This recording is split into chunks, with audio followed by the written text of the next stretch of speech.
Welcome back to my YouTube channel tech mechanical and electrical. आज मैं discuss करूंगा space application centre SAC Ahmedabad की technician B fitter post के official question paper.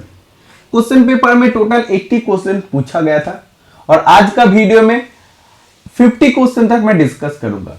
Next video में बाकी 30 question का मैं डिस्कस करूंगा। जब भी पेपर 28 मार्च 2025 कंडक्ट हुआ, उसके बाद आप लोग का रिक्वेस्ट था memory based question paper discuss कर दीजिए। मैं memory based question paper discuss किया था, उसमें 80 क्वेश्चन में 75 क्वेश्चन का मैंने डिस्कस किया था। मेमोरी बेस्ड क्वेश्चन पेपर में आपको क्वेश्चन के बारे में अप्रोक्स आइडिया लगता है कि हाँ ये सब क्वेश्चन आपको पूछा गया था, लेकिन एग्जैक्ट जो लैंग्वेज में आपको क्वेश्चन पूछा गया था वो आपको ऑफिशियल क्वेश्चन पेपर से मिलेगा। ऑफिशियल क्वेश्चन पेपर आने के बाद आप सबसे रिक्वेस्ट आ रहा है, सर आप बता दीजिए, पेपर का एनालिसिस कर दीजिए और बता दीजिए कि किस किस क्वेश्चन पर ऑब्जेक्शन करना है। तो आज का वीडियो में टोटल 50 क्वेश्चन तक मैं डिस्कस करूंगा और अगले वीडियो में बाकी 30 क्वेश्चन का डिस्कस करूंगा। इस क्वेश्चन पेपर को डिस्कस करने में थोड़ा सा लेट हो गया क्योंकि अभी एनसीएल का रिक्रूटमेंट पब्लिश हुआ है, उसका क्वेश्चन पेपर सबसे पहले मैं डिस्कस किया और अब मैं डिस्कस कर रहा हूँ सैक फिटर की क्वेश्चन पेपर। फिर उसके बाद मैं नेल्को का भी क्वेश्चन पेपर डिस्कस करूंगा। जैसे मैं हर एग्जाम का official question paper, memory based question paper discuss करता हूं, वैसे आप लोगों के लिए मैं डिस्कस करते रहूंगा। और आप लोगों के लिए एक इंफॉर्मेशन मैं शेयर करना चाहता हूं। जैसे एनसीएल में बहुत अच्छे रिक्रूटमेंट पब्लिश हुआ है और इसके लिए मैं पहली बार अपना क्रैश कोर्स लॉन्च करने जा रहा हूँ। ट्यूसडे मंगलवार एनसीएल के लिए क्रैश कोर्स लॉन्च होगा और इसमें जो आपको सिलेबस, ऑफिशियल सिलेबस दिया, ऑफिशियल सिलेबस के हिसाब से हर एक चैप्टर को कंप्लीट मैं करूंगा और उसमें देखना सिलेबस के साथ साथ एटसेट्रा लिखा है, मतलब उसके साथ आपको और भी कुछ एक्स्ट्रा पढ़ना भी पड़ेगा। वो भी मैं टोटल चीज को कंप्लीट करूंगा। साथ में नॉन टेक्निकल क्वेश्चन भी मैं क्रैश कोर्स पर डिस्कस करूंगा। तो क्रैश कोर्स आपको कहां पर मिलेगा? Tech mechanical and electrical app पर आपको मिलेगा। देखिएगा, अभी ये सब क्वेश्चन पेपर डिस्कस करने के लिए किसी का भी पास कोई टाइम नहीं है। अभी नेल्को का आंसर की आया है, सैक का आंसर की आया है, कोई डिस्कस नहीं करने वाला आप लोगों के लिए। मैं जैसे हर एक पेपर का डिस्कस करता हूं वैसे मैं आप लोगों के लिए इस पेपर का भी डिस्कशन करूंगा। टोटल 50 क्वेश्चन तक आज मैं डिस्कस करूंगा। उसके बाद अगले वीडियो में बाकी क्वेश्चन डिस्कस करके पूरा पेपर का डिस्कशन कंप्लीट करूंगा। ओके, क्वेश्चन नंबर 1 देख लीजिए। सिंप्लीफिकेशन चैप्टर से क्वेश्चन आपको पूछा गया था और इसरो का हर एक पेपर में 1 से 2 क्वेश्चन सिंप्लीफिकेशन से पूछा जाता है। जब भी आपको सिंप्लीफिकेशन करना है तो आपको BODMAS याद रखना, BODMAS। B for bracket, O for of, D for division, M for multiplication, A for addition, S for subtraction। Okay, जैसे देखिए BODMAS में लिखा हूं उस हिसाब से काम होता है। जब भी आपको सिंप्लीफिकेशन करना है तो बी का काम, ब्रैकेट का काम सबसे पहले, उसके बाद ऑफ का काम होगा, उसके बाद डिवीजन, उसके बाद मल्टीप्लिकेशन, उसके बाद एडिशन, उसके बाद सब्सट्रैक्शन का काम होगा। ब्रैकेट मतलब फर्स्ट ब्रैकेट या सेकेंड ब्रैकेट या थर्ड ब्रैकेट। ऑफ मतलब देखना ऐसे ऑफ पॉइंट जैसा दिया रहता है तो इसके काम पहले होगा, ब्रैकेट के बाद इसके काम होगा। फिर डिवीजन मतलब डिवाइड बाय, मल्टीप्लिकेशन मतलब ऐसा, फिर एडिशन मतलब आपको ऐड करना है और सब्सट्रैक्शन मतलब आपको माइनस करना है। ओके, तो देखिए अब आपको उस हिसाब से करना है। ब्रैकेट का काम सबसे पहले, तो ब्रैकेट का काम आप कर सकते हैं। 4 क्यूब मतलब 4 into 4 मतलब 4 4 जा 16 और 16 4 जा 64। 64 डिवाइड बाय 8 ब्रैकेट का अंदर इसको रखना है, माइनस सेकेंड ब्रैकेट आपको देना है। ब्रैकेट का काम सबसे पहले आपको कर लेना है या बाद में आप कर सकते हैं। 15 + 3 प्लस इसको आप ऐसे ब्रैकेट का अंदर ही आप करिए ना, 2 2 4 4 into 1 आप करिए। फिर देखिए माइनस इधर देखिए रूट 4 का मतलब होता है 2, तो 2 डिवाइड बाई 2, ठीक है। इसके बाद सेकेंड ब्रैकेट क्लोज कर दीजिए। अब देखिए ये आपका कितना हो जाएगा, 8 हो जाएगा डिवाइड करने पर। ये आपका माइनस है, माइनस फिर ये आपको सेकेंड ब्रैकेट देना है आपको। ये कितना हो जाएगा, ऐसे आप लिखिए 15 प्लस 3 प्लस 4 इंटू 1, और इधर आपका कितना हो जाएगा 2 डिवाइड बाई 2, मतलब ये आपका 1 हो जाएगा, ठीक है। अब देखिए 8 माइनस, ये आप फर्स्ट ब्रैकेट दीजिए, 18 प्लस 4 माइनस 1, ठीक है। हाँ इतना हो गया है। नेक्स्ट देखो, तो ये आपका हो जाएगा 8 माइनस, तो ये आपका हो जाएगा 22 माइनस 1 मतलब 21, तो ये आपका प्लस 21 था, प्लस माइनस आपका हो जाएगा माइनस 21, तो ये आपका देखिए ये आपका प्लस है, ये आपका माइनस, तो माइनस 13 राइट आंसर हो जाएगा इस क्वेश्चन का। ओके, तो देखिए माइनस 13 इस क्वेश्चन का बिल्कुल राइट आंसर दिया है, option number B. Okay, next question, 3/4 inch is equal to dash millimetre. आप जानते हैं 1 इंच इज इक्वल टू होता है 25.4 मिलीमीटर, तो 3/4 इंच इज इक्वल टू कितना मिलीमीटर हो जाएगा, 25.4 इंटू 3/4, ठीक है। तो इसको अगर आप कैलकुलेट करते हैं तो लगभग आपके आ जाएगा, मैं आपको बता देता हूं, इसका जो आंसर है 19.05 आ जाएगा, तो आप कैलकुलेशन तो कर सकते हैं, इतना मिलीमीटर हो जाएगा। ओके, तो option number C right answer हो जाएगा। इस पे आपको ऑब्जेक्शन नहीं करना है, जिस पे ऑब्जेक्शन करना होगा मैं आपको बता दूंगा। देखिए, what is the melting point of aluminium. Aluminium की गलनांक बिंदु कितनी होती है, 660 डिग्री सेंटीग्रेड राइट आंसर होता है। ऑप्शन नंबर ए बिल्कुल सही दिया है इसमें। देखिए एल्यूमिनियम का कलर क्या होता है, इस चीज को लेके काफी सारा स्टूडेंट्स में कंफ्यूजन है। जब आपके पास ऑप्शन में व्हाइट या व्हाइटिश ग्रे रहेगा तो ये 100% सही आंसर हो जाएगा। ओके, अगर ऑप्शन में ये दोनों ही नहीं है तब आप राइट आंसर कीजिएगा सिल्वरी व्हाइट। देखिए अगर दोनों ऑप्शन में है, व्हाइट भी है और सिल्वरी व्हाइट भी है, तो आपको व्हाइट करके आना है।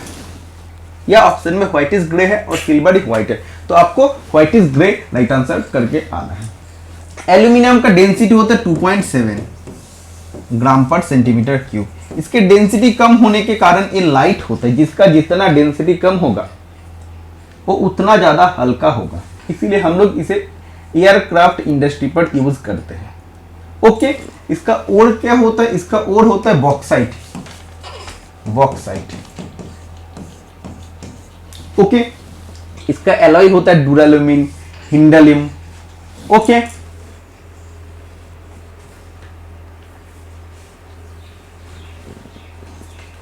देखो question number 4, if semi circle with radius R is divided into 12 equal section, what is the area of one sector. इसमें आपको बोला एक सेमी सर्कल का रेडियस आर है। सेमी सर्कल, एक आपका सर्कल ऐसा होता है, सेमी सर्कल मतलब अर्धवृत्त, ठीक है। सर्कल का एरिया का फॉर्मूला होता है पाई आर स्क्वायर। ओके, और सेमी सर्कल मतलब अर्धवृत्त का एरिया का फॉर्मूला क्या हो जाएगा,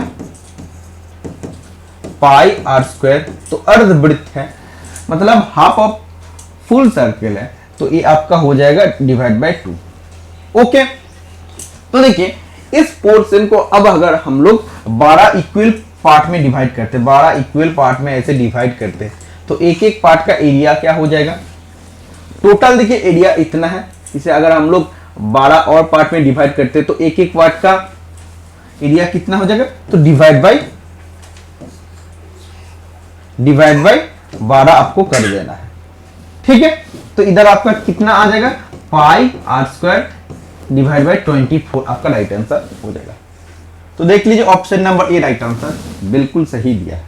ओके, तो ये देखिए सेमी सर्कल का एरिया है, उसको अगर हम लोग 12 और पार्ट में डिवाइड करते हैं तो एक एक पार्ट का एरिया कितना हो जाएगा, pi R square divide by 24। ठीक है, next question, in drawing S phi 50 millimetre is mentioned, what is the meaning of that. इसमें जो एस 50 मिलीमीटर दिया, इसका मतलब क्या है, एस का मतलब होता है स्पेरिकल, फाई का मतलब होता है डायमीटर, तो स्पेरिकल डायमीटर ऑफ 50 मिलीमीटर, ये ऑप्शन नंबर ए बिल्कुल राइट आंसर हो जाएगा। इसका भी आंसर बिल्कुल आंसर की में सही दिया है।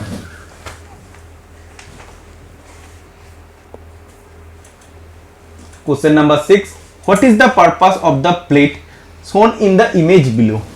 देखिए इस फिगर में जो प्लेट आपको दिख रहा है, इसका क्या पर्पस होता है, तो ये इस प्लेट का नाम है लैपिंग प्लेट। इस पर हम लोग लैपिंग ऑपरेशन करते हैं, लैपिंग प्लेट, या इसे हम लोग लैप कहते हैं। किस किस चीजें बने होते हैं, जैसे कास्ट आयरन का लैप बने होते हैं, कॉपर का बने होते हैं, कॉपर और ब्रास का बने होते हैं, लीड के भी लैप बने होते हैं।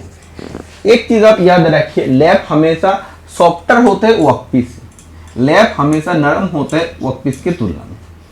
लैप नरम होता है इसीलिए एब्रेसिव पार्टिकल लैप सरफेस पर जाके घुस जाता है, और जब एब्रेसिव पार्टिकल लैप पर घुस जाता है तो वो लैप आपका एकदम कटिंग टूल का जैसा हो जाता है, जिसमें एब्रेसिव, जैसे ग्राइंडिंग व्हील में एब्रेसिव पार्टिकल से तो कटिंग होता है, तो लैप में भी देखिए जब एब्रेसिव पार्टिकल घुस जाता है तो ये एक एकदम काटने वाला उपकरण जैसा हो जाता है, काटिंग टूल जैसा हो जाता है। इसके ऊपर अगर हम लोग वर्कपीस को जाके रब करते घिसते तो वर्कपीस से मटेरियल रिमूव होगा।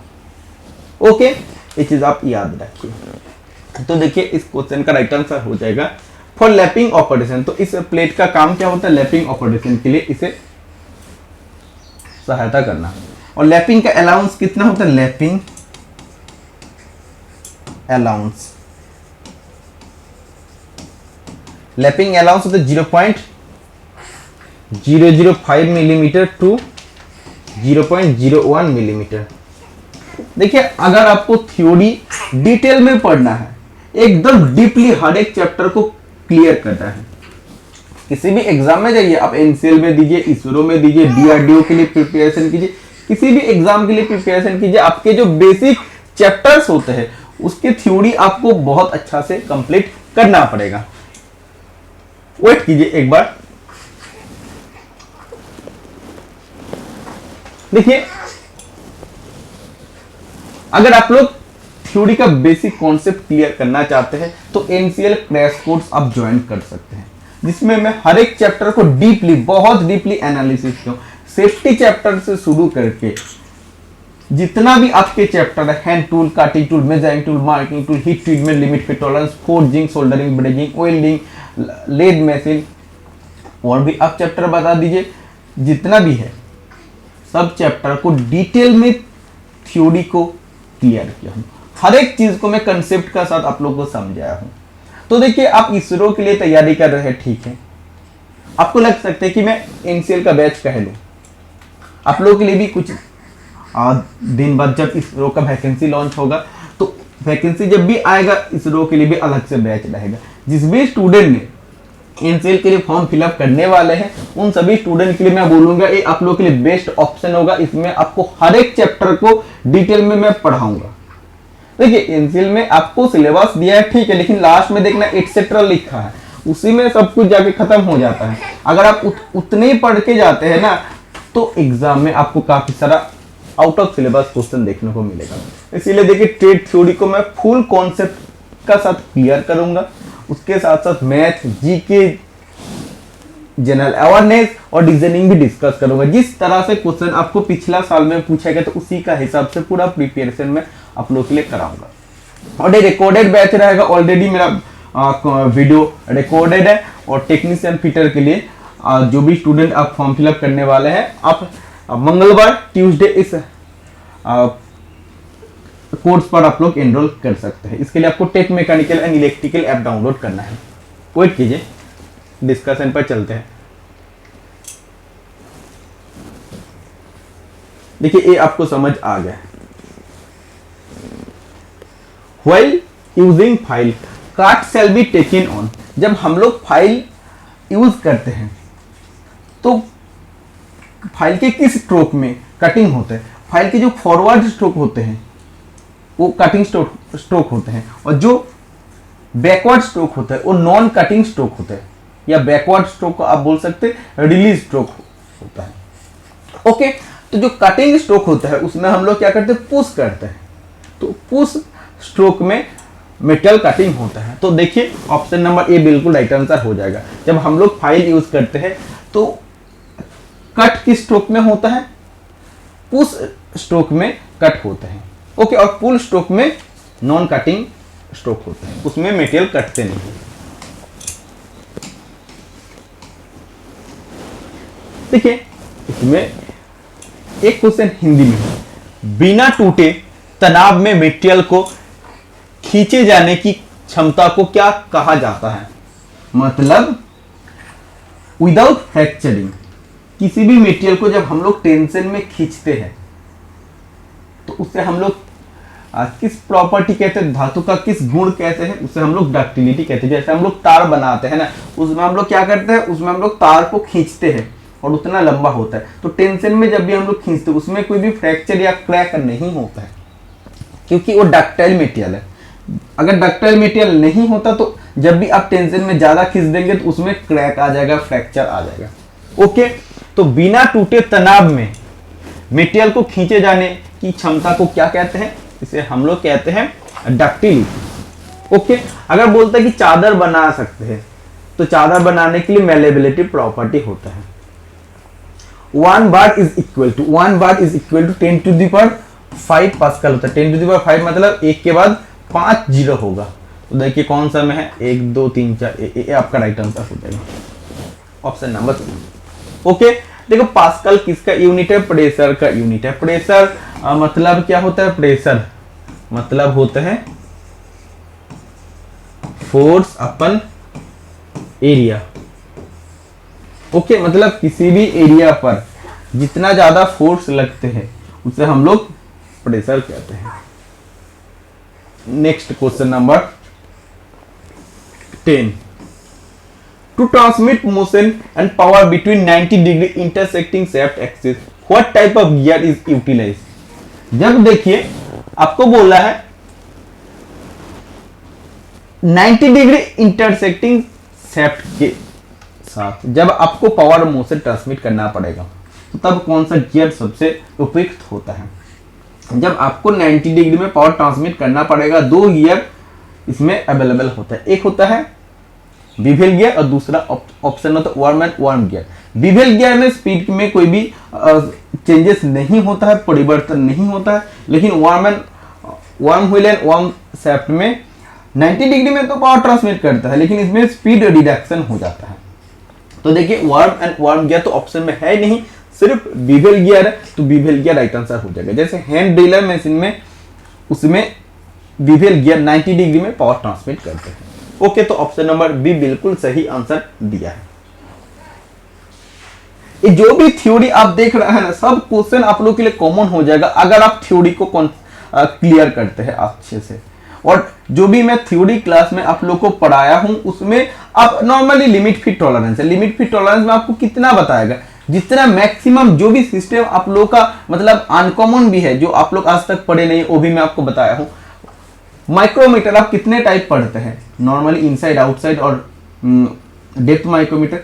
अलग अलग type of micrometer, tube micrometer, flange micrometer, screw thread micrometer, मतलब जितने भी टाइप्स अवेलेबल होते हैं मैं सब आपको बताया। क्योंकि क्वेश्चन देखिएगा कुछ अनकॉमन क्वेश्चन बनाने के लिए ऐसा जगह से क्वेश्चन आपको पूछा जाता, आप लोग आंसर नहीं कर पाते।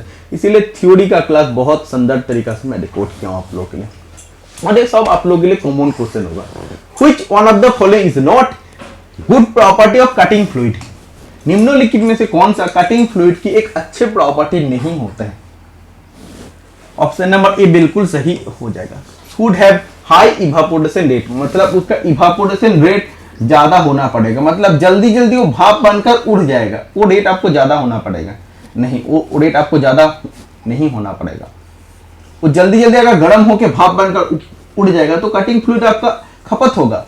तो ये प्रॉपर्टी कटिंग फ्लूइड में बिल्कुल नहीं होना चाहिए। तो कटिंग फ्लूइड में प्रॉपर्टी क्या होना चाहिए?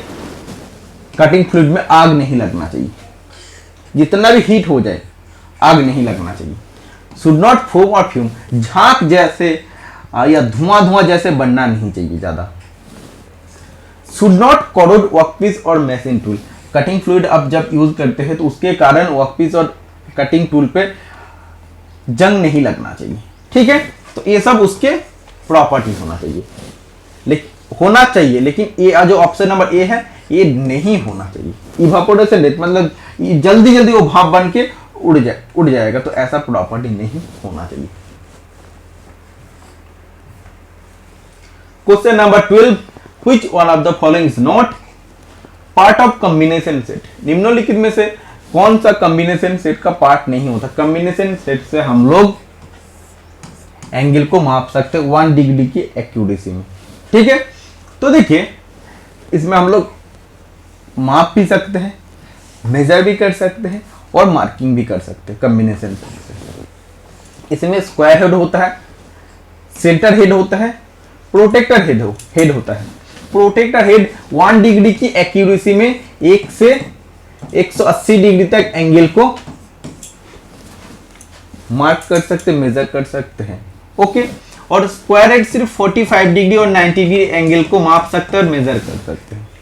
और सेंटर हेड से हम लोग किसी भी वर्कपीस का सेंटर पॉइंट जल्दी जल्दी फाइंड आउट कर सकते हैं। लेकिन बीवेल हेड नहीं होता, तो बीवेल हेड राइट आंसर हो जाएगा इस क्वेश्चन का, कि कॉम्बिनेशन सेट का पार्ट कौन सा नहीं है, तो बीवेल हेड राइट आंसर है। Question number 13, which type of file should be used for filing at corner and angles of more than 60 degree. देखिए वो कौन सा टाइप ऑफ फाइल है जिसे हम लोग कोण पर यूज करते हैं, और कोण जहां पे 60 डिग्री से ज्यादा हो तो वहीं पर ही हम लोग यूज करते हैं। तो इसका राइट आंसर हो जाएगा ट्रायंगुलर फाइल। इसका क्रॉस सेक्शन होता है ट्रायंगुलर सेक्शन। ओके, ट्रायंगल, इसका क्रॉस सेक्शन होता है ट्रायंगल। ऐसे अगर सेम क्वेश्चन आपको पूछता, which type of file should be used for filing at corner and angles above या angles more than 10 degree, 10 degree से ज्यादा एंगल पर जब आपको फाइलिंग करना होता तो कौन सा फाइल आप यूज करते? तब आपका राइट आंसर हो जाता नाइफ एज फाइल। ओके, इसके क्रॉस सेक्शन कैसा होता है? इसके शार्प ट्रायंगल होता है, शार्प। ये शार्प आप याद रखिए, मतलब एकदम बहुत ज्यादा नुकीला ट्रायंगल होता है। ओके, देखिए ट्रिगोनोमेट्री से एक क्वेश्चन आपको पूछा, इसके लिए आपको हमेशा साइन, कॉस, टेन, कोसेक, सेक सबके वैल्यू आपको याद रखना है। ठीक है, तो देखिए साइन 30 स्क्वायर मतलब हाफ, साइन 30 के वैल्यू होता है हाफ के स्क्वायर। उसके बाद cos 30 के वैल्यू होता है √3/2 उसके स्क्वायर, माइनस tan 40 डिग्री का होल स्क्वायर, मतलब tan 40 डिग्री का वैल्यू तो 1 स्क्वायर। तो इधर आपका हो जाएगा 1/4 माइनस 3/4 माइनस 1, तो इधर आपका 4 एलसीएम हो जाएगा। इसके बाद देखिए 1 माइनस 3 माइनस 4, तो इधर टोटल कितना आ जाएगा? ये आपका -7 हो गया, तो ये 1 मतलब -6/4 आ गया, तो -3/2 इसका राइट आंसर हो जाना चाहिए। हाँ बिल्कुल हो गया है। तो देखिए इसको अगर हम लोग करते तो -1.5 ये आपका राइट आंसर हो जाएगा। ऑप्शन नंबर ए बिल्कुल सही इसमें दिया है। Okay, next question number 15,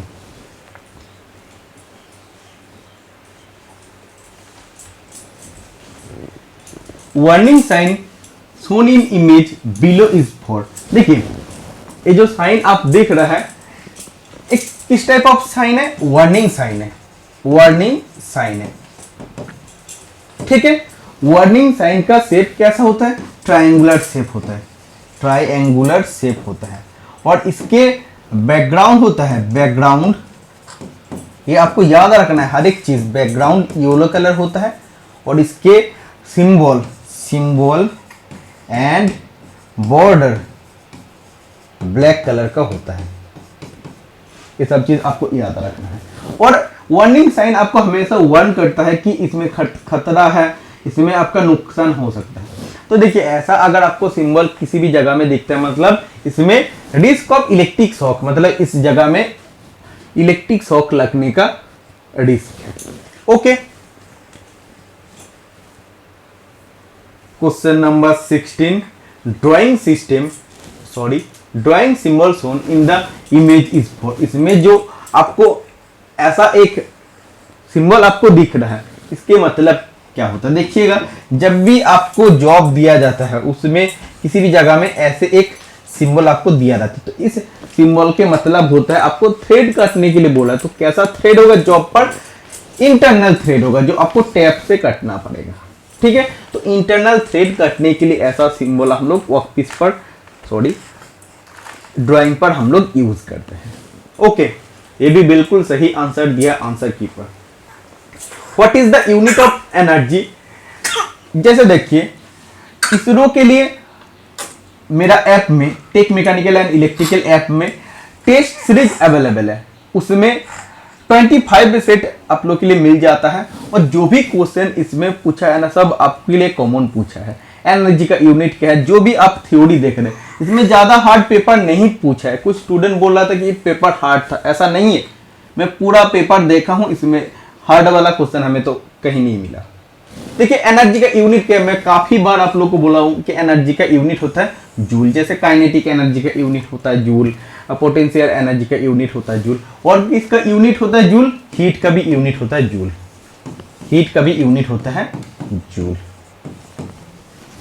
okay, ये आपका ऐसा यूनिट। अगर आपको सीजीएस में पूछेगा हीट का यूनिट तो कैलोरी हो जाएगा।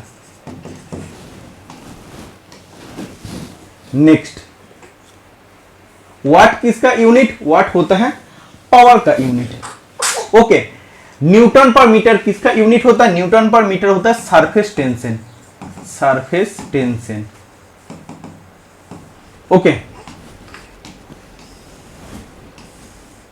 Question number 18, for following limit size which has least tolerance. 4 option में से किस ऑप्शन का टॉलरेंस सबसे कम है?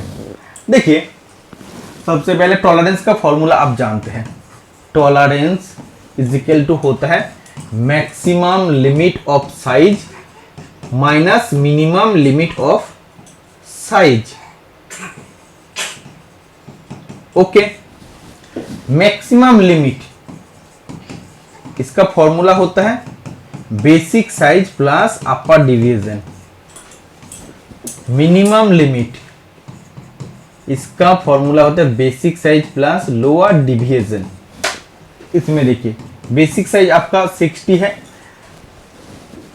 सबसे पहले इन दो का देख लेते हैं, 60 है और अपर डिवीजन 0.05 है, तो 60.05 हो गया। मिनिमम लिमिट देखिए बेसिक साइज 60 है प्लस और माइनस में लोअर डिवीजन माइनस 0.02। इसको अगर आप कैलकुलेशन करते हैं तो प्लस माइनस माइनस हो जाएगा, 60 माइनस 0.02, तो ये आपका हो जाएगा 59.98 हो जाएगा।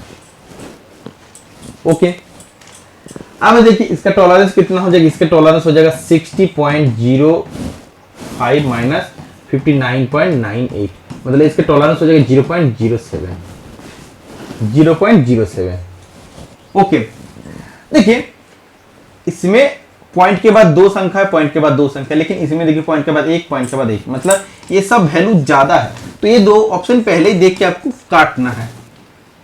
ओके, कि इसमें टॉलरेंस कम नहीं हो गया, इसमें टॉलरेंस ज्यादा हो जाएगा क्योंकि वैल्यू भी इसमें ज्यादा दी है। ठीक है, तो एक ऑप्शन आपका चेक हो गया, इस ऑप्शन को भी चेक कर लेते हैं। तो देखिए इसमें अपर डिवीजन क्या है? इसमें upper division minus 0.01, lower division minus 0.06। तो इसमें मैक्सिमम लिमिट आपका कितना हो जाएगा? मैक्सिमम लिमिट बेसिक साइज आपका 70 है और 70 आप जैसे जानते हैं प्लस अपर डिवीजन आपका माइनस 0.01, तो तो ये आपका कितना हो जाएगा 70 माइनस 0.01 मतलब 69.99। ठीक है, और मिनिमम लिमिट देखिए, बेसिक साइज से कोई मतलब नहीं है टॉलरेंस के साथ। तो ये आपका बेसिक साइज 70 प्लस आपका कितना हो जाएगा लोअर डिवीजन माइनस 0.06। ठीक है, तो इधर आपका कितना आ जाएगा 70 माइनस 0.06, ये आपका हो जाएगा 69.94। 69.94। तो इसका अगर टॉलरेंस हम लोग निकालते हैं तो टॉलरेंस इज तो आपका हो जाएगा 69.99 माइनस 69.94, तो इसका टॉलरेंस हो जाएगा 0.05। तो देखो इसका 0.05 टॉलरेंस है और उसके 0.07 टॉलरेंस है, तो कम किसका टॉलरेंस हो रहा है, इसके टॉलरेंस सबसे कम हो रहा है ना, इसीलिए option number B right answer हो जाएगा। इसमें देखो पहले में क्या हो रहा है 0.07 टॉलरेंस हो रहा है और इसमें देखो 0.07 टॉलरेंस हो रहा है। इसके भी आप निकाल सकते, इसके टॉलरेंस कितना हो जाएगा देखिए ना 80.5 और 79.9, तो इसका टॉलरेंस कितना हो जाएगा देखिए 6 मतलब 0.60 आपका टॉलरेंस हो जाएगा। तो देखिए 0.6 छोटा है या 0.05 छोटा है, 0.05 छोटा है, तो चार ऑप्शन में से ऑप्शन नंबर बी आपका राइट आंसर हो जाएगा, इसके टॉलरेंस सबसे कम है। Okay, question number 19, what is the diameter of drill for drilling the hole before reaming dia 10 millimetre hole, recommended under size 0.15 millimetre and over size हमेशा same होता है 0.05 मिलीमीटर। इसमें देखो अंडर साइज आपको बोल दिया है और इसमें आपको करना क्या होता है, देखो ये एक वर्कपीस है, वर्कपीस में अगर आपको बोला है कि डाया 10 मिलीमीटर होल आपको बनाना है रिमिंग करके, रिम्ड होल बनाना है। ओके, मतलब रिमिंग करने के बाद होल के डायमीटर 10 मिलीमीटर होना चाहिए। तो रिमर का काम होता है कि थोड़ा बहुत मटेरियल को काटना, उसको काट के साइज में बड़ा करके फिनिशिंग करना, लेकिन होल बनाने के लिए हमें ड्रिल का यूज करना पड़ेगा। तो सबसे पहले जो हम लोग ड्रिल यूज करते हैं उससे आपका होल बनता है, तो इस ड्रिल का साइज क्या हो जाएगा यही आपको निकालना पड़ेगा। ठीक है, तो ये आपका हो जाएगा reamer drill size. Reamer drill size मतलब रिमर चलाने के लिए से पहले कितने साइज का ड्रिल आपको यूज करना पड़ेगा। ड्रिल का साइज थोड़ा सा कम आपको लेना पड़ेगा, मतलब 10 मिलीमीटर का आपको फिनिश्ड होल चाहिए, तो ड्रिल सोचिए मैं एग्जांपल दे रहा हूँ 9.85 मिलीमीटर का आप ड्रिल ले लीजिएगा, ये आपका होल बन गया। इसके बाद जो भी मटेरियल एक्स्ट्रा बचता है 0.15 मिलीमीटर वो रिमर काटेगा और फिनिशिंग करके एग्जैक्टली 10 मिलीमीटर होल बना देगा। तो क्वेश्चन में आपको यही पूछा जा रहा है कि what is the diameter of drill for drilling the hole before reaming. तो डिमिंग करने से पहले जो होल बनाना होता है ड्रिल करके, तो उस ड्रिल का डायमीटर क्या हो जाएगा, इसके लिए आपको लिखना होता है रिमर ड्रिल साइज। तो ये आपका हो जाएगा rimmed size minus under size plus over size. Rimmed size आपको बोला 10 मिलीमीटर, अंडर साइज आपको बोल दिया है 0.15 और ओवर साइज 0.05। तो ये कितना हो जाएगा 10 मिलीमीटर माइनस 0.2 मिलीमीटर, तो ये आपका आ जाएगा 9.8 मिलीमीटर। 9.8 है, हाँ ऑप्शन नंबर ई राइट आंसर हो जाएगा। मतलब रिमर चलाने से पहले हमें 9.8 मिलीमीटर का ड्रिल चला के वैसे होल बनाना पड़ेगा। जो भी 0.2 मिलीमीटर का मटेरियल बचेगा वो रिमर कटेगा और होल को फिनिश करके एकदम एग्जैक्टली 10 मिलीमीटर का होल बना के तैयार कर देगा। क्वेश्चन नंबर 20, देखिए 3 pieces of tapes used for hand tapping operation are shown in the images below. Then what is the name of tape corresponding x, y, z? देखिए इसमें 3 फिगर दिया x, y and z। तो x tap का नाम क्या है, y tap का नाम क्या है और z टैप का नाम क्या है वो आपको बोलना है। ठीक है, तो देखिए इसमें ये आपका है x है आपका एकदम थर्ड टैप मतलब बॉटमिंग या प्लग टैप।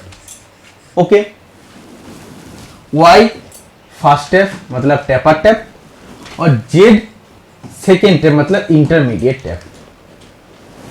ओके, तो देखिए कौन सा ऑप्शन राइट आंसर हो जाएगा, एक्स बॉटमिंग या फ्लैट टैप बिल्कुल, वाई फास्ट या टेपर टैप, और जेड सेकेंड या intermediate tap. Option number D right answer हो जाएगा। देखिए इसमें कितना टेपर एंगल होता है, फास्ट में 4 डिग्री, सेकेंड में 10 डिग्री और थर्ड में 20 डिग्री फ्रंट पोर्शन चैम्फर होता है। ओके, नेक्स्ट क्वेश्चन, टैप से हम लोग इंटरनल थ्रेड को काटते हैं। देखिए question number 21, what is the purpose of flux used in soldering operation. Soldering operation में भी हम लोग फ्लक्स यूज करते हैं, वेल्डिंग में भी हम लोग फ्लक्स यूज करते हैं। तो इसके काम होता है कि ऑक्सीडेशन को रोकना। जिस सरफेस पर आप सोल्डरिंग या वेल्डिंग करते हैं ना, उसमें ऑक्सीडाइज सरफेस होता है, तो उस सरफेस को ऑक्सीडेशन होने से रोकने के लिए हम लोग फ्लक्स का यूज करते हैं। फ्लक्स यूज करने पर क्या होता है, जो पिघला हुआ मेटल होता है, अगर सोचिए सोल्डर पिघला हुआ मेटल है, तो उसको क्या करते हैं, उसके फ्लो रेट को और बढ़ा देते हैं और जिस जगह में जाना चाहिए उस जगह में उसको भेजते हैं, और प्रोमोट करता है वेट सरफेस, भीगा सरफेस को प्रोमोट करते हैं। तो देखिए तीनों ऑप्शन राइट आंसर हो जाएगा। Flux remove oxidize from the surface, जिस सरफेस पर आपको वर्क सरफेस पर आपको सोल्डरिंग करना है, उस सरफेस के ऑक्सीडेशन को रोकेगा, ऑक्सीडेशन से हटाएगा, और it forms liquid cover over the workpiece, मतलब भीगा सरफेस को प्रोमोट करता है। It lower surface tension of the molten solder. तो देखिए मोल्टेन सोल्डर के फ्लो रेट को बढ़ाकर जहां पे भी उसको जाना चाहिए उसको उधर भेजते हैं, इसलिए ऑल ऑफ द अबव इस क्वेश्चन का राइट आंसर हो जाएगा। Question number 22, following is not a type of chisel. निम्नलिखित में से चिज़ल का कौन सा प्रकार नहीं होता है। चिज़ल एक कटिंग टूल होता है, और चिज़ल और हैमर से जो हम लोग ऑपरेशन करते हैं उसे चिपिंग ऑपरेशन कहते हैं। चिज़ल का क्रॉस सेक्शन होता है हेक्सागोनल और ऑक्टागोनल। अगर दोनों ऑप्शन में तो ऑक्टागोनल हमेशा राइट आंसर हो जाएगा। चिज़ल किस धातु से बनता है, हाई कार्बन स्टील और क्रोम वेनेडियम स्टील से बनते हैं। जो हम लोग नॉर्मली फिटर स्टूडेंट चिज़ल यूज करते हैं वो कोल्ड चिज़ल होता है। कोल्ड चिज़ल का कटिंग एंगल होता है 60 डिग्री, और फोर्जिंग शॉप में जो हम लोग चिज़ल यूज करते हैं उसके कटिंग एंगल होता है 30 डिग्री। ओके, अब देखिए जैसे फ्लैट चिज़ल होता है, फ्लैट सरफेस से मटेरियल रिमूव करने के लिए क्रॉस कट चिज़ल, जिसे हम लोग केप चिज़ल कहते हैं, इससे हम लोग क्यूए ग्रुप काट सकते हैं। डायमंड पॉइंट चिज़ल होता है, जहाँ पे किसी भी कॉर्नर वर्कपीस के कॉर्नर को एकदम 90 डिग्री करना है या स्क्वायर करने के लिए हम लोग तब डायमंड पॉइंट चिज़ल यूज करते हैं। वेब चिज़ल होता है जब हम लोग को चेन डीलिंग करने के बाद मटेरियल को सेपरेट करने का जरूरत होता है, तो वेब चिज़ल होता है, लेकिन स्क्वायर चिज़ल नहीं होता, तो स्क्वायर चिज़ल नहीं होता है। तो option number C right answer हो जाएगा। ये चिज़ल का एक टाइप नहीं होता है। इजी क्वेश्चन पूछा था एकदम। Go side of the ring gauge will have the diameter equal to. सबसे पहले आपको समझना है रिंग गेज से हम लोग क्या करते हैं, किसी भी शेफ्ट के आउटसाइड डायमीटर को चेक करते हैं। गेज से हमेशा हम लोग चेकिंग कर सकते हैं, ठीक है। तो रिंग गेज से हम लोग एक्सटर्नल डायमीटर को चेक कर सकते हैं। तो उसके जो गो साइड होता है, गो साइड, रिंग गेज का गो साइड हमेशा maximum size of the job को चेक करता है, और इसके जो नो गो साइड होता है वो minimum size of the job को चेक करता है। ओके, और प्लग गेज के लिए उसका उल्टा होता है। वो क्वेश्चन भी इस पेपर में है, वो आगे जाकर मैं आपको बता देता हूँ। देखिए what is the unit of perpendicularity. Perpendicularity के यूनिट क्या होता है, जैसे ज्योमेट्रिकल टॉलरेंस चैप्टर में आप पढ़े हैं ना, परपेंडिकुलरिटी का सिंबल होता है ऐसा। तो परपेंडिकुलरिटी का यूनिट होता है मिलीमीटर, ऑप्शन में तो ठीक है, अदरवाइज इंच भी होता है। देखिए इससे होता है ये परपेंडिकुलरिटी आपको बताता है कि डेटम सरफेस या रेफरेंस प्लेन के साथ कितना एक्यूरेट परपेंडिकुलर है। मतलब कोई भी एक रेफरेंस प्लेन है या डेटम सरफेस है, उसके साथ कितने एक्यूरेसी में वो परपेंडिकुलर है, वो बताते हैं परपेंडिकुलरिटी, ठीक है। तो इसका यूनिट मिलीमीटर या इंच होता है, डिग्री या रेडियन में नहीं होता है।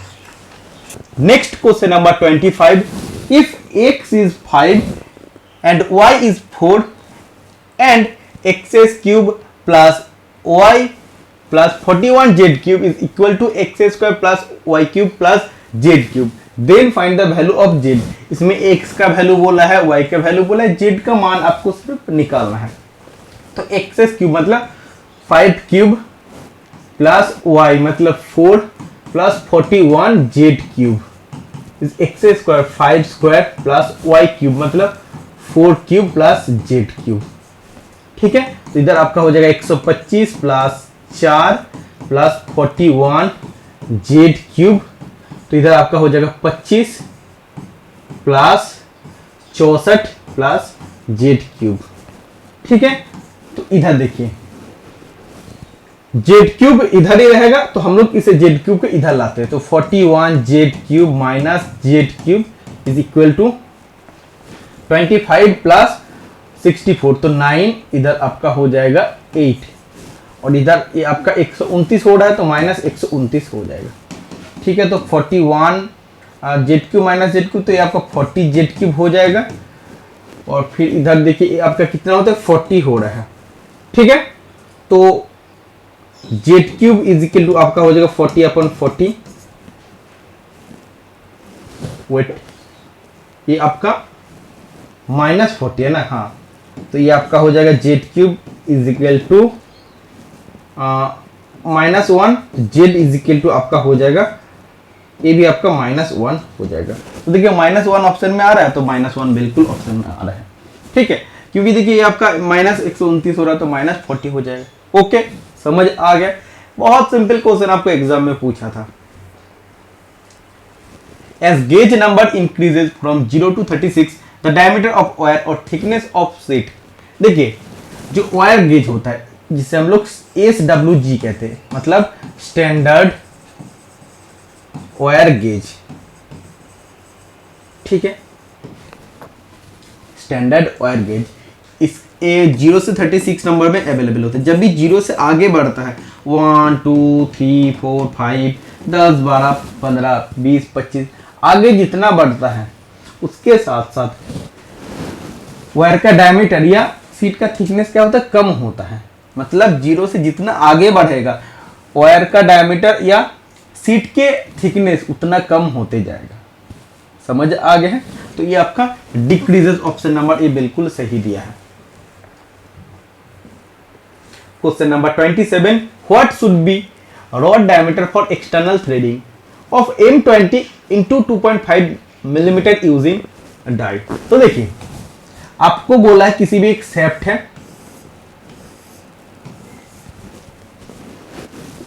शेफ्ट पर आपको एक्सटर्नल थ्रेड काटना है डाई के मदद से, और थ्रेड काटने के बाद उसके साइज कितना हो जाएगा, उसके साइज हो जाएगा M20 into 2.5। M मतलब मेट्रिक सिस्टम, 20 मतलब मेजर डायमीटर, 2.5 मतलब पिच ऑफ थ्रेड। ठीक है, तो देखिए डाई से थ्रेड काटने का बाद शेफ्ट के डायमीटर M20 होगा, मतलब 20 मिलीमीटर उसका मेजर डाई होगा। तो थ्रेड काटने से पहले इस शेफ्ट को भी तो टर्निंग करके तैयार करना पड़ेगा, तो तब डायमीटर कितना होना चाहिए, तो डायमीटर 20 मिलीमीटर से कम होना चाहिए। तो कितने मिलीमीटर में हमें टर्न करना पड़ेगा शेफ्ट के डायमीटर, वही आपको पूछ रहे हैं। तो उससे हम लोग ब्लैंक डायमीटर कहते हैं। ब्लैंक डायमीटर मतलब जो शेफ्ट के डायमीटर सबसे पहले हम लोग तैयार कर लेते थ्रेड कटने से पहले। तो ये आपका होता है मेजर डायमीटर माइनस पिच अपन 10। मेजर डायमीटर आपका 20, पिच आपका 2.5 अपन 10, तो 20 माइनस 0.25, तो ये आपका हो जाएगा 19.75 मिलीमीटर। तो देखिए सबसे पहले शेफ्ट को 19.75 मिलीमीटर में आपको टर्निंग कर लेना पड़ेगा। उसके बाद डाई जब आप चलाते हैं थ्रेड कटने के बाद उसके साइज ऐसे M20 हो जाएगा, मतलब मेजर डायमीटर तब 20 हो जाएगा। ठीक है, 19.75 ऑप्शन नंबर ए बिल्कुल सही आंसर हो जाएगा। Question number 28, what is the function of AC welding. कहाँ चला गया, wait, what is the function of AC welding transformer. AC welding transformer का क्या कार्य होता है, तो AC वेल्डिंग ट्रांसफार्मर जो है ये एक स्टेप डाउन ट्रांसफार्मर है। स्टेप डाउन ट्रांसफार्मर, ठीक है। ट्रांसफार्मर से हम लोग क्या कर सकते हैं, वोल्टेज और करंट को अप डाउन हम लोग कर सकते हैं। स्टेप अप में आपका अलग होता है, स्टेप डाउन में अलग होता है। तो वेल्डिंग ट्रांसफार्मर एक स्टेप डाउन ट्रांसफार्मर है। देखिए AC welding transformer is used to convert, किस लिए यूज किया जाता है? Convert AC main supply into AC welding supply. जब एसी मेन सप्लाई को एसी वेल्डिंग सप्लाई में कन्वर्ट करना पड़ेगा तो एसी वेल्डिंग ट्रांसफार्मर का हम लोग यूज करते हैं। हम लोग इसे स्टेप डाउन ट्रांसफार्मर क्यों कह रहे हैं? स्टेप डाउन ट्रांसफार्मर क्यों कह रहे हैं? मेन सप्लाई में, एसी मेन सप्लाई में हाई वोल्टेज होता है, लो करंट होता है। जब एसी वेल्डिंग ट्रांसफार्मर यूज करते हैं तो इस एसी मेन सप्लाई को हम लोग वेल्डिंग सप्लाई में कन्वर्ट करें तो एसी वेल्डिंग सप्लाई लास्ट में आके क्या होता है? लो वोल्टेज होता है और हाई एम्पेयर होता है या हाई करंट होता है। तो देखिए इसीलिए इसे हम लोग स्टेप डाउन ट्रांसफार्मर कह रहे हैं। ठीक है, देखिए इसमें क्या बोला, क्या कार्य होता है? It converts power supply to low voltage high current. बिल्कुल, पावर सप्लाई मतलब मेन सप्लाई को, मैंने आपको क्या बोला कि it converts main supply into welding supply. ठीक है, तो देखो मेन सप्लाई मतलब पावर सप्लाई, वेल्डिंग सप्लाई में क्या होता है? लो वोल्टेज होता है, हाई करंट होता है। इसमें तो यही बोला है ना, थोड़ा सा बात को घुमा दिया है। तो मैंने बोला कि एसी वेल्डिंग ट्रांसफार्मर यूज होता है एसी मेन सप्लाई को एसी वेल्डिंग सप्लाई में कन्वर्ट करने के लिए। तो देखो एसी मेन सप्लाई मतलब जहां पे पावर सप्लाई मिल रहा है उसको क्या करता है? वेल्डिंग सप्लाई में कन्वर्ट करता है। मतलब वेल्डिंग सप्लाई में होता है लो वोल्टेज हाई करंट। यही इसमें बोला, तो ऑप्शन नंबर ए बिल्कुल राइट आंसर हो जाएगा। देखो 29 number question, what is being checked in the image below with try square. तो देखिए ऐसे वर्कपीस पर ट्राई स्क्वायर से हम लोग क्या चेक करते हैं? हम लोग फ्लैटनेस चेक करते हैं। तो ट्राई स्क्वायर से हम लोग परपेंडिकुलरिटी भी चेक कर स्क्वायरनेस चेक करते हैं, या जिसे आप लोग बोलते हैं 90 डिग्री चेक करते हैं। ठीक है, तो हम लोग फ्लैटनेस भी इससे चेक कर सकते हैं। इसके लिए ट्राई स्क्वायर ब्लेड का हम लोग यूज करते हैं। समझ आ गया? ट्राई स्क्वायर किससे बने होते हैं? हार्डन स्टील से बने होते हैं। ओके, इतना आपको समझ आ गया। देखिए what is the name of gauge shown in the figure. देखिए इस गेज का नाम क्या है? इस गेज का नाम क्या है? इस गेज का नाम है रिंग गेज। ठीक है, और इसमें देखिए अंदर में थ्रेड कटे हैं, तो ये आपका हो जाएगा thread ring gauge. Not only ring gauge, ये आपका देखो अंदर में थ्रेड कटे हैं। अगर ऐसे लाइन से नहीं कटे होते अंदर में, ये जो लाइन दिया है ना, अगर नहीं कटे तो नॉर्मल रिंग गेज आपका होता है। तो ये आपका thread ring gauge right answer हो जाएगा। अब देखिए इसमें गो कौन सा है, कौन सा नो गो है, आपको कैसे फाइंड आउट करना है? देखिए नो गो में एक ऐसे जो नालिंग वाला पोर्शन है उसके बीच में एक गैप होता है। उसमें देखो उसमें एक गैप है जिसमें नालिंग नहीं रहता, उससे आपको पहचान करना है कि वो आपका नो गो रिंग गेज है। Okay, question number 31, what is a type of cut shown in image of file below. देखिए जो थ्योरी का क्लास मैंने एमसीएल के लिए लॉन्च करने जा रहा हूँ, उसमें जितना भी थ्योरी है ठीक है, उसके साथ साथ फिगर को भी मैंने बहुत ध्यान में रखा। हर एक फिगर को मैंने बोला इस चीज़ को आप नोट कर लीजिए, इस चीज़ को आप देख लीजिए। हर एक चीज़ के डिस्कशन करते रहे, मैं आपको सबका फिगर का बारे में भी दिखाया। जब जरूरत पड़ता 3D फिगर भी मैं आपको दिखाया हूँ। तो देखो ये जो फिगर आपको दिख रहा है इसे हम लोग डबल कट फाइल कहते हैं। ठीक है, double cut file hard material को काटने के लिए यूज होता है। जैसे स्टील को काटने के लिए डबल कट फाइल का यूज किया जाता है। कभी कभी क्वेश्चन पूछा जाता है हार्ड मटेरियल का फाइल करने के लिए कौन सा फाइल यूज करेंगे इन चार में से, तो double cut file write answer हो जाएगा। डबल कट फाइल में देखो 2 रोज ऑफ टीथ होते हैं। इसमें जो पहली रो ऑफ टीथ होते हैं ना, पहली रो ऑफ टीथ होते उससे हम लोग ओवर कट कहते हैं। ओवर कट जिसका एंगल होता है 70 डिग्री, और जो उसके बाद वाला रो ऑफ टीथ होता है, सेकेंड रो ऑफ टीथ होता है, उसे आप कट कहते हैं जिसका एंगल होता है 51 डिग्री। जो फर्स्ट रो ऑफ टीथ होता है, ऐसे आपको क्वेश्चन पूछा जा सकता है। In double cut file first row of teeth is called. आप नहीं आंसर कर पाएंगे, मैंने आप लोगों को बताया हूँ क्लास में कि आपका हो जाएगा ओवर कट। ओके, और देखिए सिंगल कट फाइल की तुलना में डबल कट फाइल ज्यादा मटेरियल रिमूव भी करता है। Which of the following is not function of fixer. तो फिक्सर का कौन सा कार्य नहीं होता है? फिक्सर का कार्य होता है वर्कपीस को लोकेट करना, पकड़ना, ऐसे आप बोल दीजिए, ठीक है। लेकिन उसको फिक्सर का कभी एक काम नहीं होता कि टूल को गाइड करना। तो टूल को गाइड करना किसका काम होता है? जिग का काम होता है। तो देख लीजिए कौन सा काम नहीं होता फिक्सर का?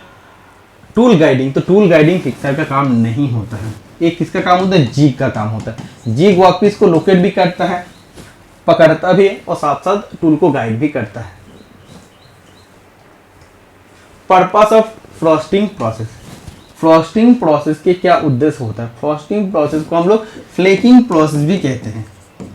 फ्लेकिंग, FLAKING, फ्लेकिंग प्रोसेस भी कहते हैं। जब किसी भी स्क्रैप्ड सरफेस है या पॉलिश्ड सरफेस है, उसमें देखिएगा,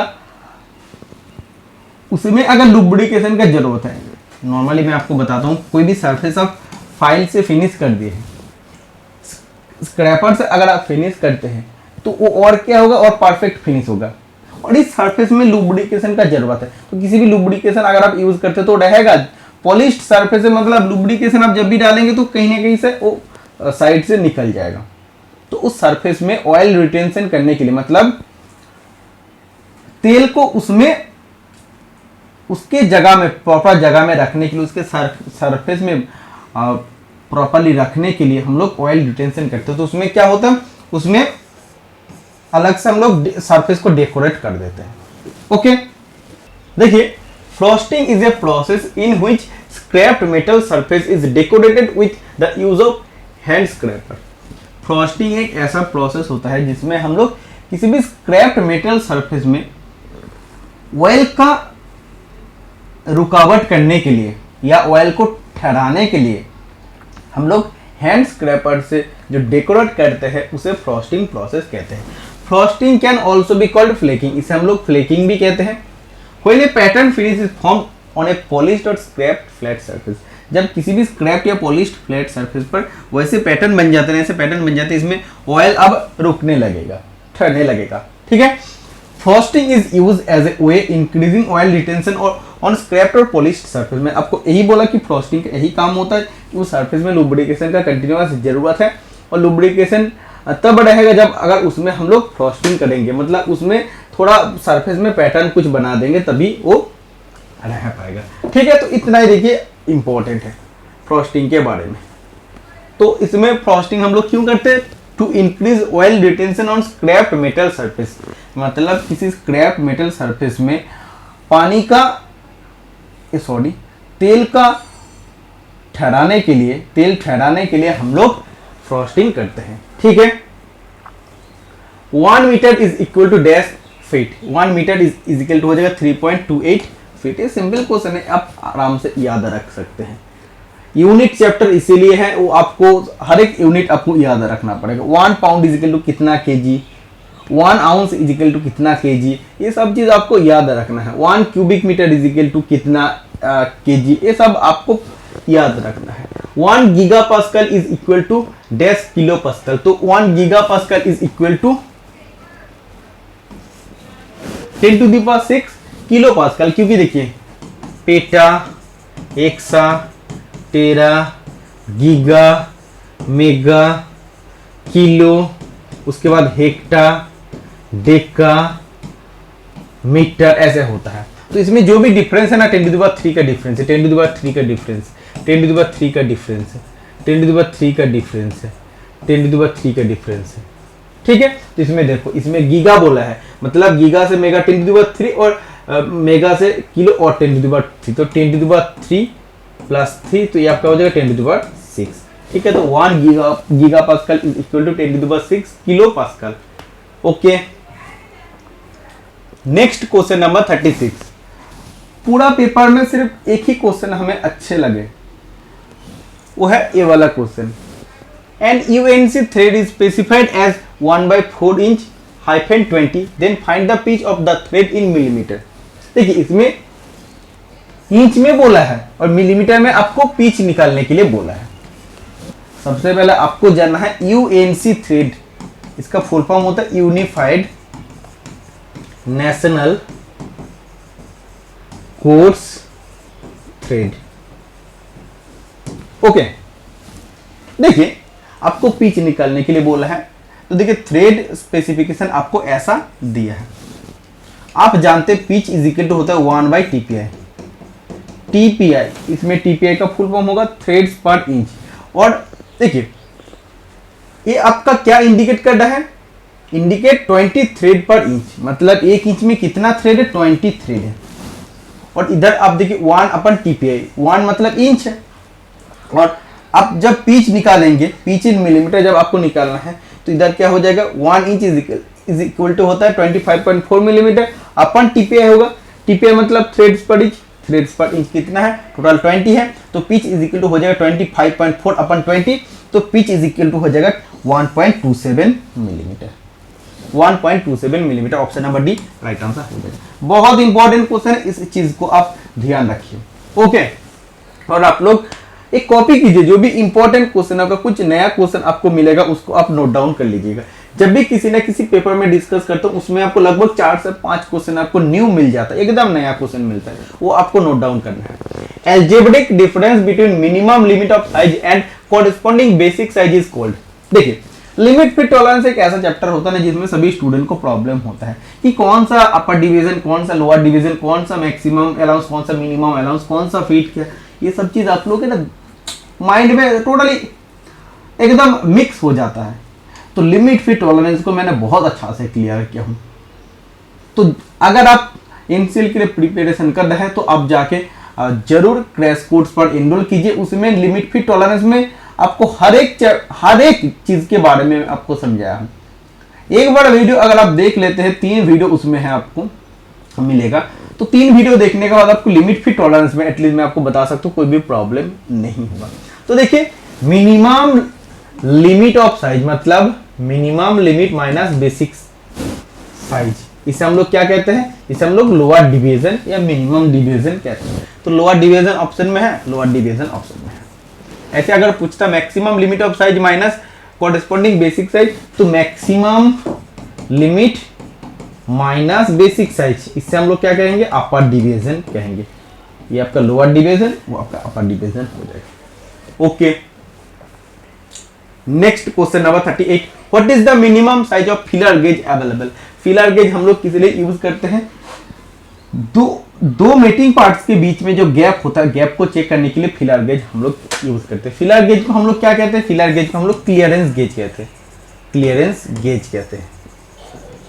ओके, कुछ जगह में आपको थिकनेस गेज भी दिया रहता है, लेकिन दोनों ऑप्शन में अगर रहेगा ना, दोनों ऑप्शन में रहेगा तो क्लियरेंस गेज आपका राइट आंसर हो जाएगा। देखिए फिलर गेज का लंबाई होता है, फिलर गेज में ब्लेड होता है, अलग अलग ब्लेड होता है, अलग अलग ब्लेड का लंबाई होता है 100 मिलीमीटर। फिलर गेज का जो ब्लेड होता है उसका लंबाई होता है 100 मिलीमीटर, और इसका रेंज होता है 0.03 मिलीमीटर से 1 मिलीमीटर तक एक गैप को या थिकनेस को मेजर कर सकते हैं। ठीक है, तो मिनिमम साइज कितना हो रहा है, मिनिमम साइज देखो फिलर गेज का 0.03 मिलीमीटर होगा, मैक्सिमम साइज 1 मिलीमीटर होगा, और ब्लेड का हर एक पत्ती का मतलब 0.03 होगा, उसके बाद 0.04, उसके बाद 0.05, उसके बाद 0.06, ऐसे आपका होता है। ठीक है, तो कितने गैप में होता है, कितने गैप में होता है, 0.01 के 0.01 मिलीमीटर के गैप में हर एक ब्लेड होता है। ओके, ये आपको समझ आ गया। फिलर गेज के ब्लेड के लंबाई से क्वेश्चन पूछा जाता है। देखिए कोने में प्रहार करने के लिए निम्नलिखित में से किस प्रकार के इंजीनियर के हथौड़ा का प्रयोग किया जाता है। जब किसी भी कॉर्नर में आपको हैमरिंग करना है तो इसके लिए कौन सा हैमर यूज होता है, स्ट्रेट हैमर यूज होता है। स्ट्रेट हैमर जब आपको किसी भी मेटल को स्प्रेड करना है, एक ही दिशा में जब आपको स्प्रेड करना है, स्प्रेडिंग इन वन डायरेक्शन, तो तब हम लोग क्रॉस पिन हैमर का यूज करते हैं, और बॉल पिन हैमर का हम लोग नॉर्मल इंजीनियरिंग पर्पस में यूज करते हैं। जैसे रिवेटिंग करने के लिए हम लोग बॉल पिन हैमर का यूज करते हैं। ओके, क्लॉ हैमर कहाँ पे यूज करते हैं, क्लॉ हैमर हम लोग यूज करते हैं, देखना लकड़ी पर जो कील हम लोग ठोकते हैं ना, उसको निकालने के लिए हम लोग क्लॉ हैमर का यूज करते हैं। Next question number 40, what is the taper on self releasing taper used for spindle nose and arbor. Milling के आर्बर और स्पिंडल नोज पर कौन सा टेपर होता है, सेल्फ रिलीजिंग टेपर होता है। इसके रेशियो होता है 7:24। ड्रिल मशीन स्पिंडल में कौन सा टेपर होता है? सेल्फ होल्डिंग टेपर होता है। उसमें उसके रेशियो कितना होता है? 1:20 रेशियो होता है। समझ आ गया है? Modes taper self holding taper है, और क्विक रिलीजिंग टेपर या सेल्फ रिलीजिंग टेपर का एग्जाम्पल क्या होता है? इसका एग्जाम्पल होता है ब्राउन एंड शार्प टेपर। देखिए, जैसे मैंने आपको बोला इससे पहले, no go sorry ring gauge का गो एंड वर्कपीस का मैक्सिमम लिमिट को चेक कर सकते हैं या चेक करते हैं, और रिंग गेज का नो गो एंड वर्कपीस का मिनिमम लिमिट या मिनिमम साइज चेक करते हैं। प्लग गेज में आके उल्टा हो जाता है। प्लग गेज के go and minimum limit of size को चेक करता है, तो ये आपका हो जाएगा लोअर लिमिट या मिनिमम लिमिट ऑफ साइज को चेक करते हैं। और प्लग गेज के जो नो गो एंड है ना, तो वो अपर लिमिट ऑफ साइज या मैक्सिमम लिमिट ऑफ साइज को चेक करता है। ठीक है, तो प्लग गेज और रिंग गेज में दोनों उल्टा होता है, ये चीज आप याद रखिए। प्लग गेज के जब गो और नो गो एंड एक ही तरफ होता है, उसे हम लोग प्रोग्रेसिव प्लग गेज कहते हैं। तो आपको पहचानना कैसे है प्रोग्रेसिव प्लग गेज में कौन सा गो एंड है, कौन सा नो गो एंड है? तो गो एंड को थोड़ा सा लंबा बनाया जाता है नो गो एंड के तुलना में। Question number 42, face and pin of engineers hammer are. देखिए, इंजीनियर्स हैमर के फेस और पिन में क्या किया जाता है? देखिए, फेस और पिन का ही काम होता है हैमर में, फेस और पिन का ही काम होता है ठोकना, स्टिकिंग पर्पस के लिए यूज होता है, मतलब ठोकने का पर्पस के लिए यूज होता है। तो वो अगर हार्ड होता है, उसका अगर हम लोग हार्डनिंग करके बनाते हैं, तो ठोकने का टाइम क्या हो जाएगा? टूट जाएगा। जो जितना ज़्यादा हार्ड होगा उतना ज़्यादा ब्रिटल होता है। इसीलिए हम लोग हैमर के फेस और पिन पर हार्डनिंग नहीं करते, उसके जगह में हम लोग उसके सिर्फ आउटर सरफेस को हार्ड बना देते, ताकि उसमें क्या होगा? वियर रेजिस्टेंस होगा और उस स्क्रैच मार्क्स वगैरह उसमें नहीं पड़ेगा। उसके आउटर सरफेस को जो हार्ड करते, इस प्रोसेस को हम लोग केस हार्डनिंग कहते हैं। तो इंजीनियर्स हैमर के जो फेस और पिन है उसमें हम लोग केस हार्डनिंग करते हैं। तो option number A right answer हो जाएगा। ओके, क्वेश्चन नंबर 43 बहुत इंपॉर्टेंट क्वेश्चन है। मैंने ये भी डिस्कस किया था जब memory based question paper discuss किया था। What does 12.9 mentioned on the bolt head present? देखिए, एक बोल्ट हेड मैं आप लोगों के लिए बना देता हूं। ऐसा सोचिए, बोल्ट एंड है, सॉरी ये आपका ऐसा होगा, वेट, ठीक है। इसमें अगर 12.9 लिखा है, इसका मतलब क्या है? देखिए, 12 एक चीज को इंडिकेट करता है, 9 और एक चीज को इंडिकेट करता है। 12 इंडिकेट करता है टेंसाइल स्ट्रेंथ को। देखिए, बहुत अच्छा से आप समझ लीजिए, आपको इतना डिटेल में कोई एमसीक्यू क्लास में नहीं पढ़ाएगा। टेंसाइल स्ट्रेंथ इंडिकेट करता है, तो टेंसाइल स्ट्रेंथ को लिखने के लिए क्या होगा? ये अगर 12.9 है, कभी कभी आपके इस जगह में 8.9 भी लिखा हो सकता है, तो वो आपके जो पहला डिजिट होता है ना, पहला डिजिट होगा इधर आपका 8, ये आपका टेंसाइल स्ट्रेंथ को इंडिकेट करता है। ओके, और जो सेकेंड डिजिट होता है वो ईएल स्ट्रेंथ को इंडिकेट करता है, ईएल स्ट्रेंथ। अब देखिए, टेंसाइल स्ट्रेंथ अब कितना हो जाएगा? इसके लिए जो भी वैल्यू रहेगा उसके साथ आपको 1000 से मल्टीपल करना पड़ेगा, मतलब सॉरी 100 से मल्टीपल करना पड़ेगा। आपका हो जाएगा 1200 मेगापास्कल हो जाएगा। 100 से आपको मल्टीपल करना है। ओके, 1200 मेगापास्कल टेंसाइल स्ट्रेंथ हो गया। अब ईएल स्ट्रेंथ कितना होगा? ईएल स्ट्रेंथ, ये जो भी आपके वैल्यू है ना, उसके साथ आपको 10 से मल्टीप्लाई करना है। सबसे पहले 10 से मल्टीप्लाई करना है, तो ये आपका कितना हो जाएगा? 90 हो जाएगा। तो ये आपका 90%, ये आपका परसेंटेज में बन जाएगा। तो 90% ऑफ द टेंसाइल स्ट्रेंथ हो जाएगा ईएल स्ट्रेंथ। तो 90% ऑफ द टेंसाइल स्ट्रेंथ हो जाएगा ईएल स्ट्रेंथ। तो 90/100 इंटू ये आपका हो जाएगा टेंसाइल स्ट्रेंथ 1200। तो ये आपका कट जाएगा 9 12 61 मतलब 1080। तो 1080 मेगापास्कल क्या हो जाएगा? ईएल स्ट्रेंथ हो जाएगा। मैं दूसरा एग्जांपल देकर आपको समझा रहा हूं। ये दूसरा बोल्ट हेड है, इसमें 8.9 लिखा है, या सोचिए 8.7 लिखा है, ठीक है। तो 8 मतलब ये आपका टेंसाइल स्ट्रेंथ। इसके साथ हमको क्या करना है? 8 × 100 से मल्टीपल करना है। तो तो 800 आपका हो गया मेगा पास्कल, ये आपका टेंसाइल स्ट्रेंथ हो गया। और 7 ये आपका yield स्ट्रेंथ है, इसके साथ सबसे पहले 7 इंटू 10 से आपको मल्टीपल करना है, तो ये आपका क्या होगा 70 हो गया, ये आपका परसेंटेज में होगा। तो 70% ऑफ किसका ऑफ होगा, टेंसाइल स्ट्रेंथ होगा। तो 70% मतलब 70/100 इंटू टेंसाइल स्ट्रेंथ कितना है 800, तो ये आपका कट जाएगा 7 56, तो ये 560 मेगा पास्कल। तो ये स्ट्रेंथ आप टेंसाइल स्ट्रेंथ निकालना आप सीख गए हैं, तो ऐसे आपको निकालना पड़ता है। आपको क्वेश्चन में ऐसा पूछा जा सकता है, आप पूछा है कि 12.9 क्या मेंशन कर रहा है, तो इसमें प्रॉपर्टी क्लास मेंशन कर रहा है, इसका प्रॉपर्टी क्लास मेंशन कर रहा है कि उसका यील्ड स्ट्रेंथ कितना है और टेंसाइल स्ट्रेंथ कितना है। कभी क्वेश्चन आपको पूछा जा ही सकता है कि ऐसे लिखा है तो इसमें यील्ड स्ट्रेंथ कितना होगा। तो सबसे पहले आपको टेंसाइल स्ट्रेंथ निकालना है, फिर उसके बाद आप यील्ड स्ट्रेंथ निकाल पाएंगे। Okay, next question number 44, there are 4 blocks with following material but of same size which one of them is the heaviest. देखिए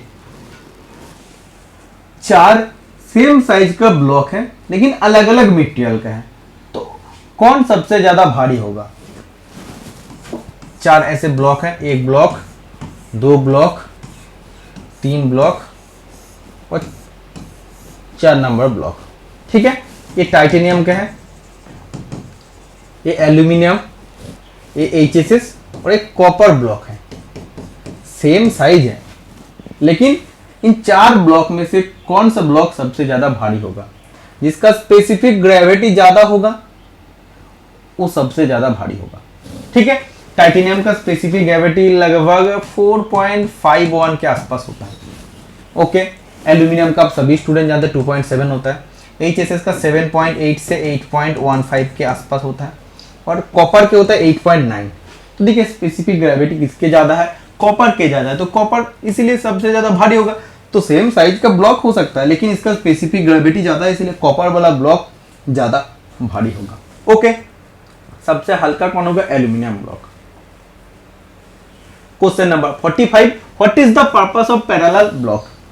पैरेलल ब्लॉक देखिए 2 सेट में अवेलेबल होते हैं, मतलब पेयर में अवेलेबल होते हैं, और इसका काम ही होता है जब वर्कपीस को हॉरिजॉन्टली आपको सेट करना पड़ेगा मैशनिंग के टाइम, तब हम लोग पैरेलल ब्लॉक का यूज करते हैं।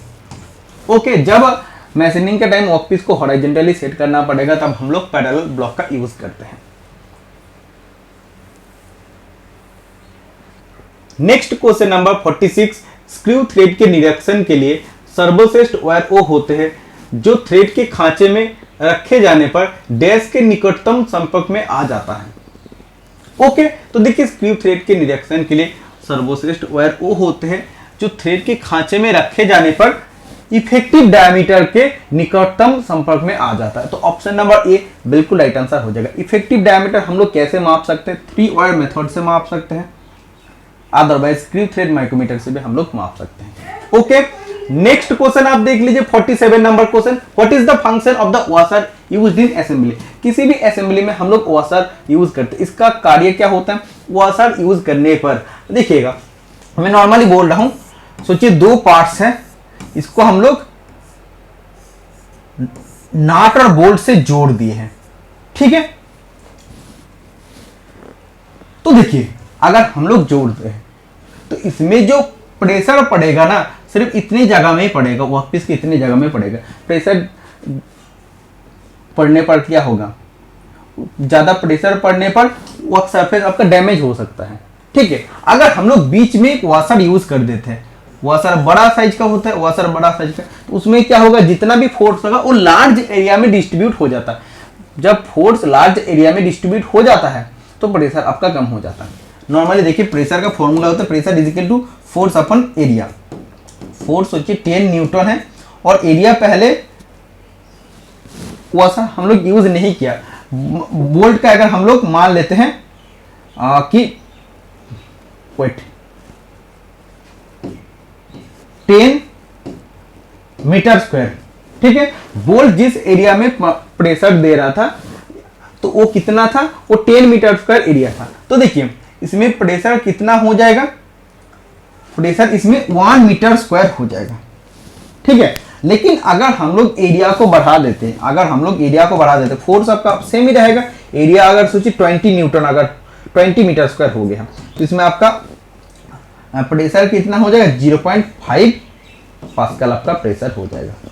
0.5 पास्कल मतलब देखिए प्रेशर आपका कम हो जाएगा। तो देखिए जब भी एरिया बढ़ेगा तो फोर्स उतना डिस्ट्रीब्यूट हो जाएगा, तो फोर्स उसमें कम लगेगा, इसीलिए हम लोग बीच में वॉशर यूज करते हैं। ठीक है, तो distributing clamping force over large area, मतलब क्लैंपिंग करते टाइम जो फोर्स होता है उसको हम लोग लार्ज एरिया में डिस्ट्रीब्यूट कर सकते हैं। Prevent surface damage to the clamping, ज्यादा इसमें देखो फोर्स देने के कारण सरफेस डैमेज हो सकता है, उससे भी वॉशर बचा लेता है। Provide increase bearing surface for the bolt head and nut, तो इसमें देखो डायरेक्टली वर्कपीस के साथ नाट बोल्ट दे के टाइट करने से अच्छा है कि उसमें अगर हम लोग एक वॉशर यूज करते हैं तो वही बियरिंग सरफेस प्रदान करता है, उसमें और अच्छा से हम लोग टाइप कर सकते हैं। ठीक है, इसलिए ऑल ऑफ द अबव इस क्वेश्चन का राइट आंसर हो जाएगा। और एक क्वेश्चन काफी बार एग्जाम में पूछा चुका है। 48 number question, what is the angle between minute and hour hand in clock at 10 AM। तो 10 बजे का टाइम मिनट और आवर हैंड के बीच में कितना डिग्री एंगल होता है। देखिए ये एक घड़ी है, ठीक है, इसमें टोटल 12 पार्ट होता है, 1 2 3 4 5 6 7 8 9 10 11 12। ठीक है, मतलब मैं आपको नॉर्मली बता रहा हूँ। ठीक है, तो इसमें देखिए एक सर्किल है, मतलब 360 डिग्री होता है, उसमें 12 पार्ट में हम लोग डिवाइड कर दिए। एक एक पार्ट का वैल्यू कितना होगा, 30 डिग्री हो गया, मतलब इधर से इधर 30 डिग्री, ये जो एंगल आपका होगा इधर से इधर 30 डिग्री, फिर इधर से इधर ये भी आपका 30 डिग्री, तो दोनों एंगल मिला जाएगा। अगर हम लोग मिला लेते तो आपका 60 डिग्री हो जाएगा। तो 10 बजे का टाइम देखना कैसे होता है, 10 बजे का टाइम देखना ऐसे होता है, ये आपका अगर आवर हैंड है और ये आपका मिनट हैंड है, ऐसे रहता है। तो 10 बजे का भी अगर 10 होगा, ये आपका 11 रहेगा, उसके बाद 12, मतलब देखो 2 स्टेप हो रहा है। तो एक स्टेप का अगर 30 डिग्री वैल्यू होता है तो अगले स्टेप का 30 डिग्री, मतलब टोटल 60 डिग्री। तो जब 10 बजे होते हैं तो तब एंगल कितना होता है, 60 डिग्री एंगल होता है। थोड़ा सा आपको अपना दिमाग लगाना है, सिंपल क्वेश्चन है एकदम। In sheet metal which of the following is the edge stiffening method. देखिए शीट मेटल में एज स्टीफनिंग मेथड कौन सा था। एज स्टीफनिंग मतलब क्या होता है, एज जो भी शीट मेटल होता है ना, उसके एज को जब भी हम लोग मोड़ देते हैं ना, इसे हम लोग एज स्टीफनिंग मेथड कहते हैं। जब भी ये तो शार्प एज होता है तो इससे हम लोग को चोट लग सकता है, इसीलिए हम लोग मोड़ देते हैं। ठीक है, तो वो आपका हेमिंग भी होता है, वायरिंग भी होता है और फॉल्स वायरिंग भी होता है, इसलिए all of the above right answer हो जाएगा। तो शीट मेटल में ये सब एज स्टीफनिंग का मेथड होता है। क्वेश्चन नंबर 50 और आज का क्लास का लास्ट क्वेश्चन देखिए, 50 क्वेश्चन तक ही मैं आज डिस्कस कर रहा हूं, और जो भी स्टूडेंट को ऑब्जेक्शन करना था, हमें लगता नहीं कि और क्वेश्चन पर आपको शायद ऑब्जेक्शन करने को मिलेगा। 50 क्वेश्चन तक कोई भी क्वेश्चन में आपको ऑब्जेक्शन करना नहीं है। बाकी 30 क्वेश्चन पर अगर आपको ऑब्जेक्शन करना भी है तो मैं आपको कमेंट बॉक्स पर बता दूंगा। देखो what is the unit of coefficient of friction. Coefficient of friction mu is equal to होता है frictional force upon normal force. Force का यूनिट क्या होता है, न्यूटन होता है। ये आपका न्यूटन होता है, न्यूटन कट जाएगा तो आपका यूनिट क्या होगा, यूनिट लेस होगा। तो कोएफिशिएंट ऑफ फ्रिक्शन का कोई भी यूनिट नहीं होता, तो none of the above right answer हो जाएगा। बाकी ये सब यूनिट जो दिया है नहीं होगा, इसका नॉन ऑफ द अबव या यूनिट लेस होता है। तो देखिए option number D right answer हो जाएगा। कैंडिडेट ने ए किया है तो गलत किया है। तो देखिए टोटल 50 क्वेश्चन तक मैंने डिस्कशन कर दिया। इस सिचुएशन में सब यूट्यूबर देखना अब बिजी है। एनसीएल का सिर्फ वीडियो बनाने के लिए salary slip, exam pattern based preparation strategy, कौन सा बुक पढ़ना है, और इस सिचुएशन में आके भी मैं आप लोगों के लिए, आप लोगों का डिमांड था कि पेपर को डिस्कशन करना, मैं आप लोगों के लिए पेपर ही डिस्कशन कर रहा हूँ। जब ये सब खत्म हो जाएगा उसके बाद एनसीएल के लिए कोर्स मैं आप लोगों के लिए भी लॉन्च करूंगा। लेकिन आप लोगों का काम सबसे पहले है जो यूट्यूब में है, यूट्यूब स्टूडेंट, यूट्यूब फैमिली मेरा सबसे पहले है, इसीलिए मैं आप लोगों के लिए वीडियो डिस्कशन कर रहा हूँ। ओके, तो